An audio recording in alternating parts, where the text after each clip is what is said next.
కాంతారా సినిమాని తెలుగు స్టేట్స్లో బాయ్కాట్ చేయాలి అని చెప్పి అందరూ కూడా బాగా చూస్తున్నారు. దీనికైతే చాలా రీజన్స్ ఉన్నాయన్నమాట. మొట్టమొదటి రీజన్ ఏంటంటే మన రిషబ్ శెట్టి తమిళనాడు వెళ్ళి తమిళ్లో మాట్లాడడం, బొంబాయి వెళ్ళి హిందీలో మాట్లాడడం, వేరే స్టేట్స్కి వెళ్ళి వాళ్ళ భాషలో మాట్లాడడం జరిగింది. కానీ మన హైదరాబాద్ వచ్చే తన లాంగ్వేజ్లోనే తన కన్నడలో మాట్లాడింది. మన తెలుగు రాదా అంటే వచ్చు, తెలుగు చాలా బాగా మాట్లాడగలడు, కనీసం 2 పదాలు. అందరికీ నమస్కారం, అందరూ ఎలా ఉన్నారు, నేను ఎక్కువ శాతం కన్నడలో మాట్లాడతాను ఎందుకంటే నా మనస్ఫూర్తిగా మాట్లాడాలి అనేటటువంటి పాయింట్ చెప్పలా. సో నువ్వు కన్నడలో మాట్లాడడానికి ఇక్కడ దాకా రావడం ఎందుకు అని చెప్పి తెలుగు స్టేట్స్లో ఉన్నటువంటి యువత ప్రజలు బాగా సీరియస్ అయ్యారు అనేటటువంటి వాస్తవం.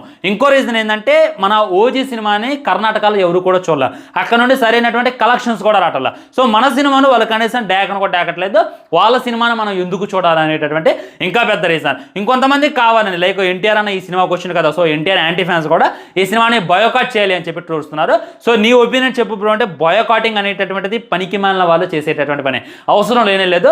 సినిమా రిలీజ్ అయిన